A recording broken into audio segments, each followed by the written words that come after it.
Recordarán que hace unas semanas en nuestra ciudad fue noticia que distintos profesionales de la salud e incluso directores de hospitales bahienses cuestionaban las cifras de ocupación hospitalaria que informaba el municipio.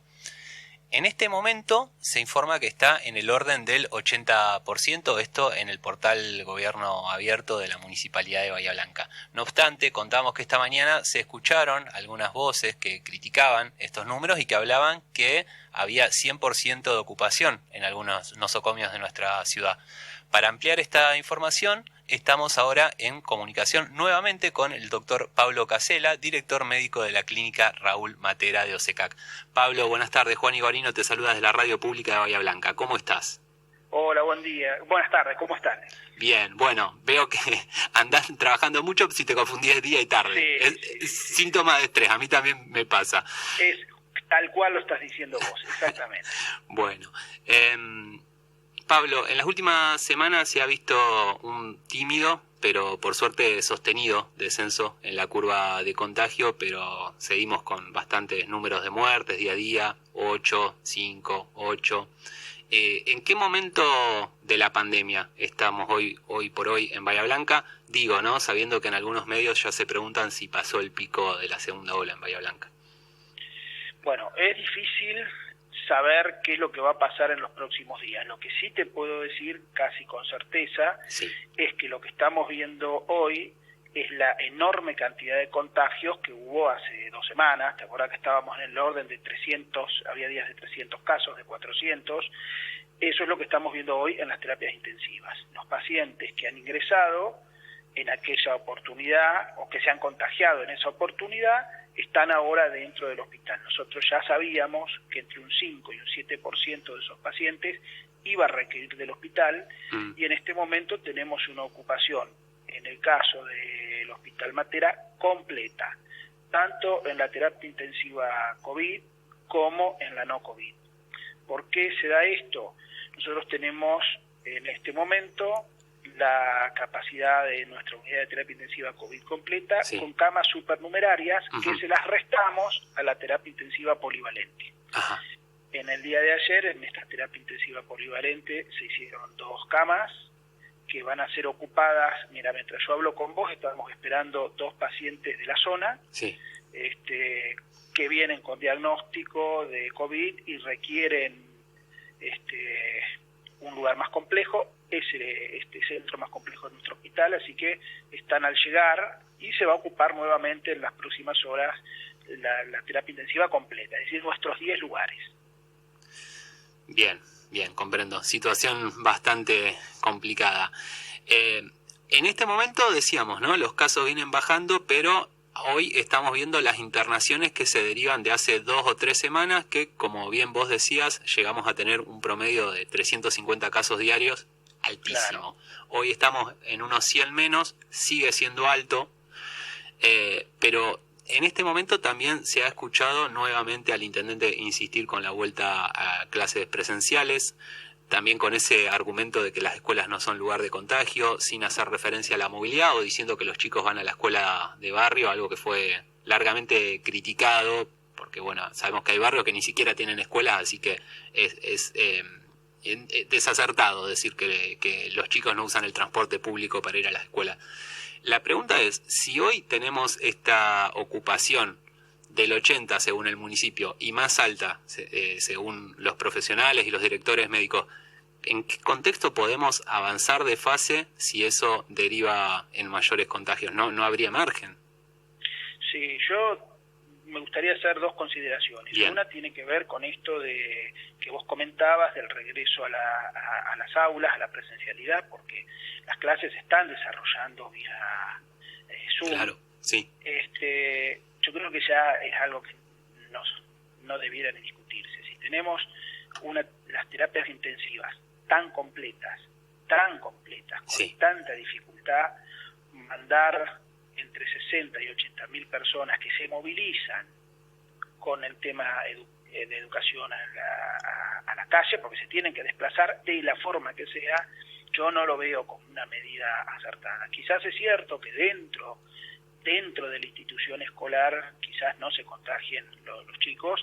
Ahora, todo el movimiento que deriva de esto es un problema y yo creo que no tiene discusión. Ese sería un punto. Y la verdad es que yo estoy más preocupado por ver que realmente bajen los números y los pacientes internados en los hospitales, sobre todo en las terapias intensivas, que en esto de pedir el cambio de fase. A mí me parece fundamental que nos ocupemos, que bajen los contagios, que los hospitales puedan quedar con camas realmente libres porque los pacientes mejoren, y después sí podemos hablar de cambio de fases o lo que fuere.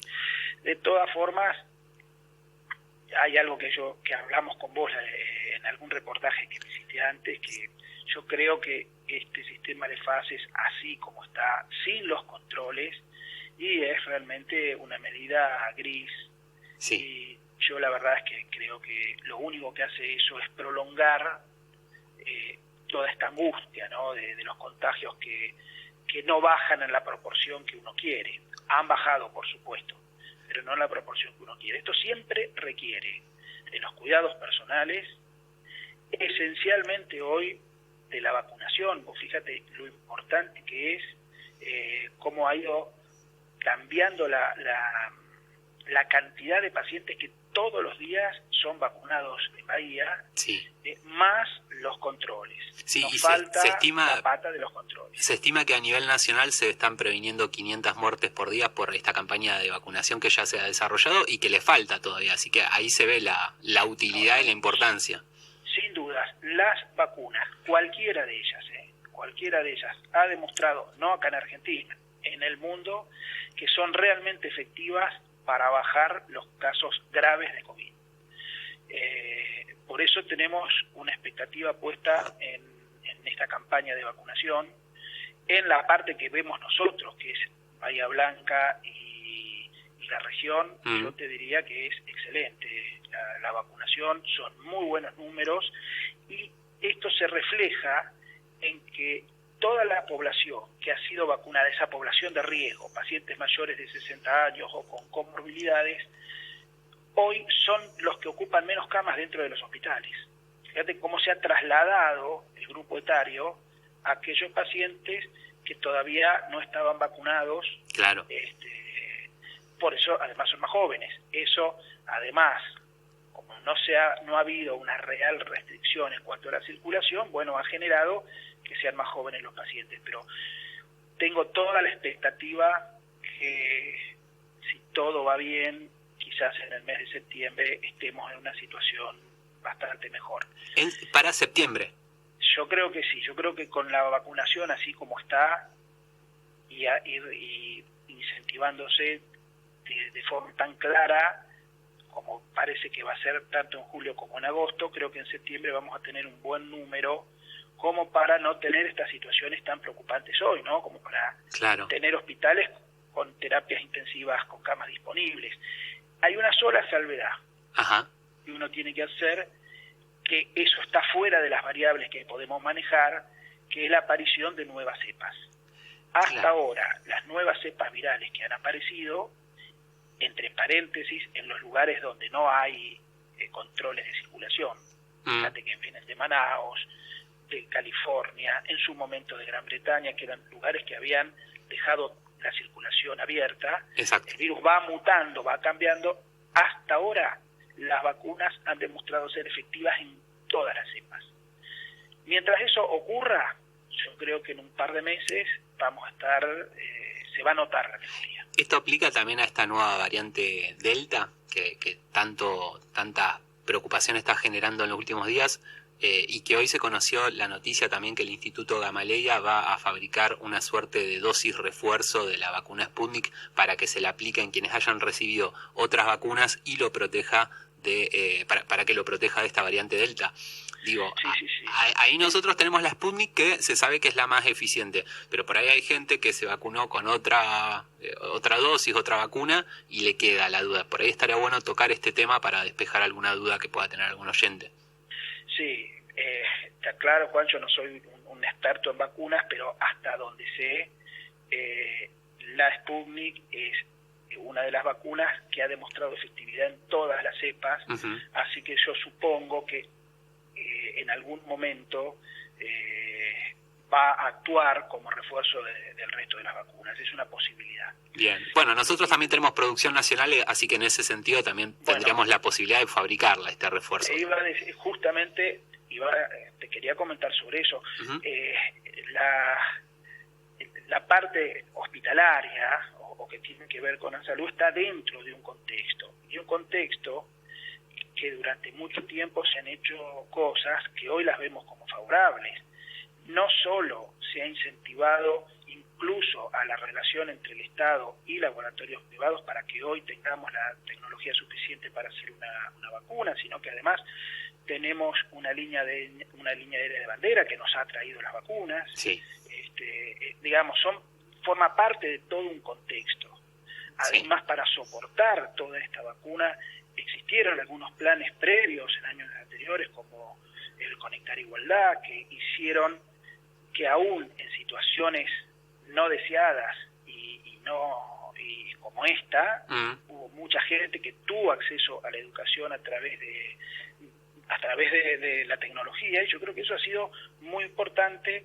No digo que sea igual a las clases presenciales, pero sí creo que ha sido un paliativo efectivo. Ubicar todo esto dentro de ese contexto, creo que a esta altura nos da un panorama mejor para el futuro. Sí, eso es insoslayable. Pablo, te quería comentar por otro tema también que trascendió esta mañana, que ya hace 2 semanas que no se produce esta reunión que se suele realizar los miércoles entre directores de hospitales y las autoridades sanitarias locales, específicamente con el municipio. Tengo entendido que ha sido quien ha cancelado la reunión, ¿puede ser? Sí, no hemos tenido reuniones, no nos han dicho exactamente por qué. La última reunión, esta del miércoles, que no se hizo, nos dijeron que había habido un imprevisto en el municipio y no se realizó, pero que se iban a seguir realizando más adelante. En realidad, yo creo que el municipio, que es quien venía organizando estas reuniones, es la herramienta fundamental para integrar estos sectores de salud público y privado, incluso con la región sanitaria, porque estamos a las puertas de un invierno que quizás tenga cierta complicación. Fíjate que hay cosas que no hemos solucionado todavía, como por ejemplo el requerimiento de medicamentos muy necesarios en las terapias intensivas, y necesitamos de la regulación y la ayuda del Estado, en este caso municipal, para poder seguir charlando esos temas. Así que yo tengo la expectativa de que esto se resuelva en breve. Bien. Son necesarias. Bien. Y consultarte, ¿no? Justamente esto que vos decías, que entendés que el municipio es quien debe coordinar los diferentes subsistemas. Sabés que la vicepresidenta Cristina Fernández de Kirchner volvió a poner en agenda el tema de una posible reforma de los sistemas de salud para caminar hacia una integración, algo que genera, diferentes versiones, gente que lo rechaza antes de saber de qué se trata, de todo lo que pasa cuando se proponen reformas de esta magnitud. Yo te quería preguntar a vos, como director de un hospital privado, cómo entendés esta reforma y si te parece que es correcta, si es necesaria, y en términos generales, ¿qué opinión tenés sobre lo que ha planteado la vicepresidenta? No, el punto es el siguiente. Uno tiene que conocer cómo está compuesto el sistema de salud en Argentina. La única diferencia hoy que hay entre los hospitales públicos y los mal llamados hospitales privados, en realidad todos los hospitales son públicos. Nos diferencia la gestión. Hay algunos hospitales que son de gestión estatal y otros de gestión privada, como es, por ejemplo, el caso del hospital que yo dirijo, que la gestión proviene del gremio de empleados de comercio. Pero el que da los pasos a seguir y el que debe marcar el rumbo es el Estado. Claro. Quizás el Estado por momentos y en algunas circunstancias a lo largo de muchos años estuvo más o menos presente, pero esto no tiene discusión en realidad. Es el sistema de salud integrado tanto por los mal llamados privados, pero siempre es público. Yo creo que necesariamente debe haber una integración que de hecho se ha dado. De hecho, en esta pandemia se Sí. ha dado, de hecho, hay lugares en Bahía Blanca que esta integración se ha dado. Y se ha dado por la contundencia de la realidad. Porque mira, yo soy médico oncólogo Sí. y los tratamientos de radioterapia, tanto la gente que viene de las obras sociales o de las prepagas como las que vienen del Estado, me refiero ya al Estado municipal o el Hospital Pena provincial, todos hacen radioterapia en el mismo lugar, con los mismos médicos, con la misma aparatología, y ha sido una forma de integración que me parece totalmente válida. Y entonces lo que propone la vicepresidenta, ¿qué sería concretamente? Porque esta integración ya está dada de hecho, entonces ¿qué es lo que faltaría? No, esto hay que profundizarlo, por supuesto, sin duda. Hay que darle un marco institucional, que no sea solamente que la coyuntura los empuje a los diferentes directores de hospitales de diferentes gestiones a trabajar en conjunto, sino que haya un esquema, un marco. Totalmente. Un marco que en gran parte ya está dado. Ya está dado porque, te repito, nuestro sistema de salud en eso es muy claro. Todos los hospitales son públicos, cambia la gestión, pero el Estado sigue siendo quien pone las normas. Sí, pero bueno, a ver, hoy por hoy, cuando uno entra a gobierno abierto y ve las camas de los hospitales, ve el sistema de provincia, pero yo recuerdo el anterior sistema que se hablaba de camas COVID y ahí uno veía cómo bajaban y subía la cantidad de camas y cuando uno preguntaba decía que la respuesta que uno obtenía es que tenía que ver con la variación de las camas que asignaban los hospitales privados y había algún dicho, ¿no?, de como que tenían otras prioridades. Y esto fue en los meses pasados, digo, antes de esta segunda ola. Entonces uno pensaría que cuando estemos en la pospandemia quizá esta experiencia se pueda olvidar muy pronto. No, bueno, pero eso es una responsabilidad del Estado de no olvidarla. El Estado siempre tiene la potestad de poder ingresar al menos como controlador. Bien. Por supuesto. Incluso esto de las camas, una vez pasado esto, pues estamos todos muy preocupados y estresados con toda esta situación, pero también hay que reverlo y ver qué pasó y poner sobre la mesa qué es lo que ha ocurrido. Yo creo que hay tantas variables que se han manejado con el COVID que en realidad, al menos en Bahía Blanca, se habló exclusivamente de Bahía Blanca, que es lo que yo conozco, o fíjate, Juan, que en Bahía Blanca casi todos los médicos, casi todos los enfermeros, casi todos los bioquímicos, técnicos, radiólogos, trabajamos en más de una institución. Claro. Y todos vemos perfectamente cuántas camas hay en cada lugar. Claro. Y no hay mucha forma de esconder cosas. Pero todo eso hay que verlo, por supuesto. Yo estoy totalmente de acuerdo con la integración de estos sistemas. Bien, bien. Pablo, muchísimas gracias por tu tiempo una vez más, por esta conversación. No, gracias a vos que siempre te acordás de nuestro hospital. No, por favor. Muy amable, Pablo. Hasta luego. Un abrazo.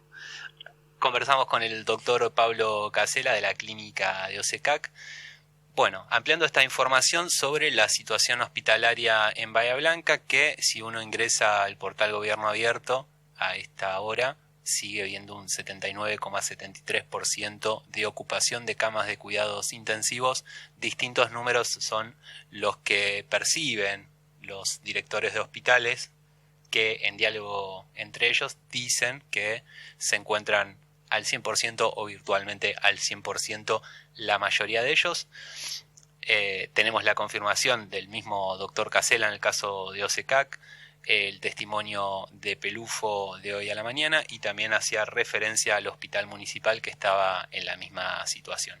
Así que esperemos que podamos contar con información transparente, los bahienses, las bahienses, y que una vez en la vida prioricemos la salud de nuestra ciudad, no querer salir corriendo a saltar de fase, porque después hay que volver atrás, no se baja la curva, no se reactiva la economía y lo que tenemos es lo peor de las restricciones y lo peor de no tener restricciones.